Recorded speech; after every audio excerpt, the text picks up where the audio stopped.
O Felipe está aqui com a gente, já está fazendo louvor. Eu queria que ele também participasse desse debate aqui. A gente trouxe dois convidados muito especiais. Antes, eu queria ressaltar, seria uma intolerância religiosa não convidar, por exemplo, um padre, talvez. Mas eu quero deixar claro que convidamos, sim, infelizmente, alguns... olha para você ver, convidamos 5 padres, acredita? 5 padres.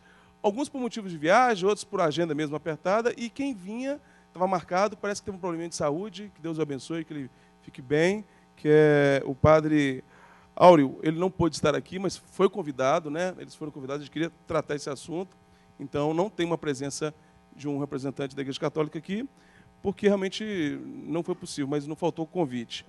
Mas vamos bater um papo com 2 pessoas, além do Felipe, aqui, que eu admiro muito, acho que é demais. Ao meu lado aqui, o Cássio Miranda dos Santos, pastor historiador. Palmas aí para o Cássio. Obrigado, velho, por você participar aqui com a gente.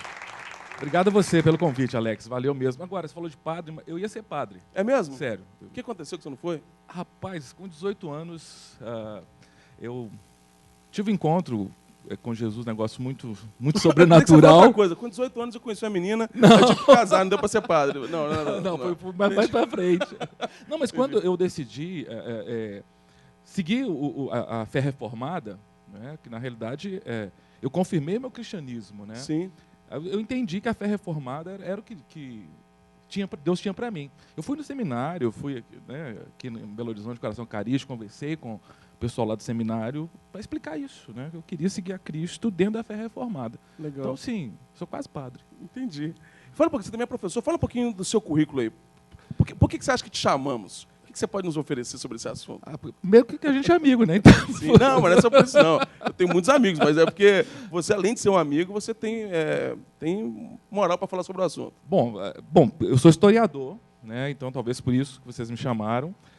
Sou professor também, trabalho na UENG, no UNBH, trabalho com área de história, área de políticas públicas, e também sou teólogo, né? E eu creio que, talvez por estar trabalhando com isso, tenho que estar antenado com o que está acontecendo no mundo, essas questões religiosas. Trabalho com pessoas não somente evangélicas, com católicos, espíritas, muçulmanos. Então, eu tenho que lidar com isso no meu cotidiano profissional. Maravilha. É por isso que está aqui, porque sabe o que vai falar, né? Não vai falar bobagem. E também tem uma pessoa que eu tenho um carinho muito grande, um respeito muito grande pelo seu trabalho, que é muito sério, que é o rabino messiânico Marcelo Guimarães. Palmas aí. Essa bênção aqui. Que alegria ter o senhor aqui no programa. Muito obrigado por aceitar o convite. Muito obrigado você, Alex. Eu acho que ao vivo é muito melhor. Já assisti o Balai pela televisão, mas aqui o fogo pega, o fogo desce. Muito bom. Nós temos algo em comum, temos filhos lindos que chamam Mateus. Isso. Eu tenho um Mateus em casa, você tem um Mateus também. Eu também tenho um Mateus. Você também é um Mateus? É. Pô, ele vai morrer de raiva. Mateus, 3 pais de Mateus aqui. E aí eu queria que o senhor falasse também um pouquinho da sua história, assim, um pouquinho do seu currículo, que eu sei que é muito sério sobre a Fundação. Fala um pouquinho do senhor para a gente. Bom, eu sou um descendente de cristãos novos, né? Legal. Sou a 6ª geração, meus pais são primos, meus avós são irmãos, e soube que eu era cristão novo, ou judeu convertido, né? Com 13 anos. É mesmo? Né? E depois que eu aceitei Jesus é que eu restaurei. O que era opróbio, tinha vergonha de falar que era descendente de judeu. Sim. No dia que eu aceitei Jesus, aquilo passou a ser para mim um motivo de alegria, sim, de saber que eu tenho um propósito, tenho um chamado, né?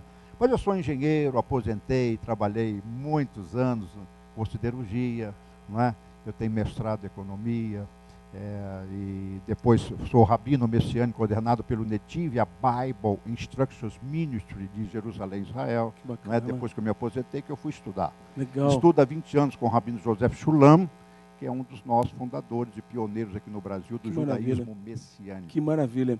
Olha, inclusive, eu vou até abrir um parênteses aqui, em primeiríssima mão dizer para vocês, a partir de novembro, o Balaio vai entrar com uma série especial, todo sábado uma série especial aqui, em Jerusalém, em Israel. Vamos mostrar coisas lindas para vocês aqui a partir de novembro. Essa terra maravilhosa e linda, né? E estou indo para lá quinta-feira. Que coisa boa. Vou até gravar um programa para você lá. Eu vou, ó, quem sabe você vai ficar quanto tempo lá? Ah, só 10 dias. Nós vamos encontrar lá. Eu estou indo dia 9 agora. Dia 9? Então dia vamos 9, encontrar. Vamos eu chego encontrar dia lá? 5. Que bacana. Né? Epa. Eu estou indo para um concílio, né? Legal. Mas olha, e agora também sobre o museu, né? Isso que eu ia falar. Eu acho que Isso que eu ia falar o agora. motivo de eu estar aqui é Sim. que nós fomos, pela graça divina aí, o primeiro museu da América Latina, o Museu da História da Inquisição, que vai contar uma parte da história não relatada nos livros curriculares, que foi a presença judaica na colonização do Brasil e depois da intolerância também. Né, que foi vamos mostrar, inclusive, algumas fotos. Tem como mostrar aí já, ô Jacques? Para o Rabino poder comentar aqui. Se estiver no ponto aí... Olha, já tem mais participação chegando aí, não tem? Nós vamos começar o assunto. Pode trazer aqui, Vanessa. Posiciona aí, por favor, para mim. Deixa eu pegar aqui com a Vanessa aqui, ó. Mais participações. Pode me dar aqui, Vanessa. Muito bem. Olha, as pessoas estão realmente muito interessadas em entrar, em discutir esse assunto aqui. Estou achando que o programa de hoje vai render. Jacques, fala no ponto aqui. Chama as fotos ou chama o primeiro vídeo da intolerância? Vamos ver. Pode rodar as fotos, então.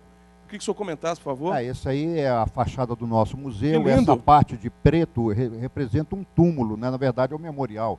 Foram milhares e milhares de brasileiros mortos nas fogueiras de Lisboa, não é? E lá tem a história desses processos da Inquisição, judeus que foram mortos pela intolerância religiosa. Aí a entrada do museu, né, a secretaria, logo à esquerda tem um auditóriozinho pequeno. Não, mas está lindo, hein? E eu convido o balaio lá é convidado especial. Nós vamos lá fazer uma matéria, fazer com uma certeza. matéria lá, muito bom. Precisamos ir lá fazer uma matéria. Bom, aí nós começamos, através de painéis, contamos a história desde a implantação da Inquisição, da intolerância da Idade Média, né? E perseguiam não só judeus, mas também bruxos, feiticeiras, bígamos, né? Qualquer um que fizesse sacrilégio. Aí temos a sala da tortura, e aí temos o polé, o garrote, o potro, que são aparelhos, réplicas dos originais, Sim. onde morreram brasileiros. Nós retratamos só o Brasil, quer dizer, Sim. dentro dessa incrueldade e violência da Inquisição. Aí também a sala da tortura, e lá atrás tem peças, tem artefatos que eram usados de tortura. E se você for lá... Onde fica o museu? Fica aqui no bairro Ouro Preto, a rua Cândido Naves 55, aqui no bairro Ouro Preto, pertinho. Aí temos uma relíquia, né? É interessante ver a intolerância, né? Ali naquele, como chama isso? Um baú ali de vidro. Sim. Ali tem uma Torá, um pedacinho da Torá. Torá é o Pentateuco, ali, livro de números, Sim. que sobreviveu às fogueiras da Inquisição. Nós conseguimos essa relíquia, né? Tem muitos documentos antigos. E por causa, eu ia até fazer essa pergunta para o padre, né? Por causa desse livro, muitos judeus foram queimados vivos, porque era heresia. Né? A própria Bíblia. Eu era judeu, estudava a Torá, então... E você imagina, e agora, eu fico feliz por isso, que quando eu assisto algum programa católico aí na televisão, os padres ensinando a Bíblia, o Pentateuco, né? Isso me alegra muito meu coração. Você vê como a história muda, né? É verdade. Acho que Bom, vamos assistir agora uma matéria a respeito desse assunto que chocou o mundo, que foi a motivação, inclusive, de pararmos hoje para discutirmos o assunto. Tem muitas participações aqui, a gente vai ler algumas delas aqui, mas antes vamos para essa matéria. Pode rodar. Temos acompanhado casos de assassinatos promovidos em nome da intolerância religiosa. No último sábado, dia 21 de setembro, um shopping em Nairobi, capital do Quênia, foi palco de um ataque promovido por uma minoria radical islâmica. E ataques como este não são tão raros assim. A intolerância religiosa tende a ser tão antiga quanto a própria ideia de religião. Impossível falar sobre o tema e não citarmos certos momentos que ficaram marcados na história pela violência com que foram praticados.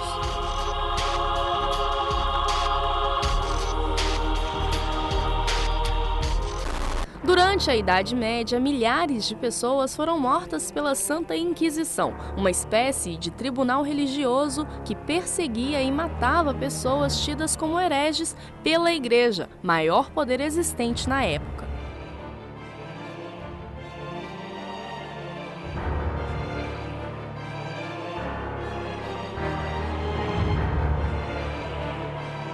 Mas não precisamos ir tão longe no tempo para encontrarmos casos onde a falta de respeito em relação à crença alheia leva à morte. Apesar de não ser a única causa, a intolerância religiosa também está presente nos recentes conflitos que acontecem no Egito, na Síria e no Quênia. A variável principal, independente, não é a religião. A religião é a variável interveniente, aquela que interfere e que torna o conflito muito pior, porque você começa a transformar um conflito que poderia ser resolvido no âmbito político de uma maneira difícil de ser resolvida, porque aí é uma questão de crença, de valor, muito mais séria. E ao contrário do que muita gente pode pensar, não é só no Oriente Médio que esse tipo de conflito acontece. Nós temos aí países muito avançados do ponto de vista do desenvolvimento humano, do desenvolvimento econômico, mas que vivenciam violentamente a discriminação religiosa e a intolerância religiosa, né? Vamos pegar o exemplo da Irlanda, que você até comentou previamente, né? A Irlanda, o problema entre protestantes e católicos chega em níveis que são inaceitáveis, onde nem as crianças estão imunes a esse tipo de problema, né? É necessário um muro numa cidade, numa metrópole, para dividir a população católica da população protestante. Xingamentos, ataques, depredação. E na década de 70, na década de 80, nós estamos falando de ataques terroristas dessas duas populações. Nós estamos falando do Ocidente, nós estamos falando, né, da Grã-Bretanha, da Irlanda, da República da Irlanda, e de como que isso afeta os cristãos.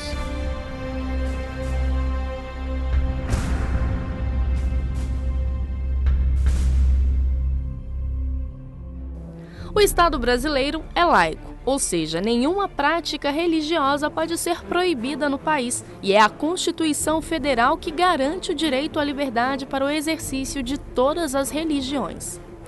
Mas será que na prática isso acontece?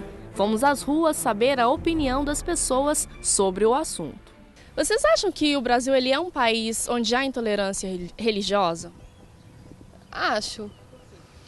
É porque você não pode demonstrar sua opinião que todo mundo vem te criticar. Principalmente os ateus.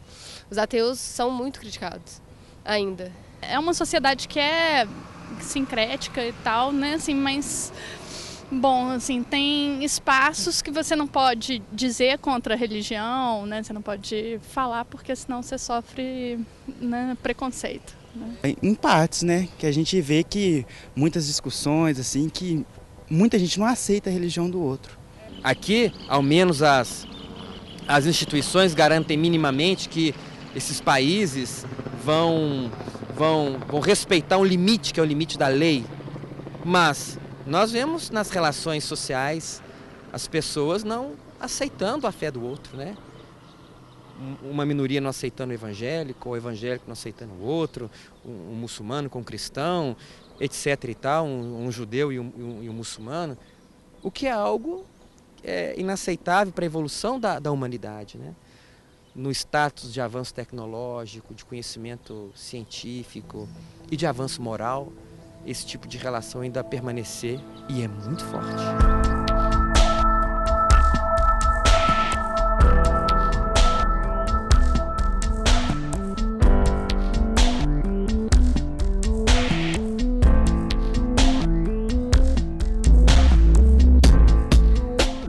Alá, Javé, muitos são os nomes pelos quais os seres humanos chamam o Criador nas diferentes religiões existentes. Mas pelo que sabemos, a vontade dele é uma só, que amemos uns aos outros como a nós mesmos e que vivamos em paz. Ao fim e ao cabo, Deus Pai Todo-Poderoso criou todos nós iguais, independente das amarras e das fronteiras que os próprios seres humanos criam entre as religiões, né? Então acho que esse é o maior dilema. O maior problema é a ignorância.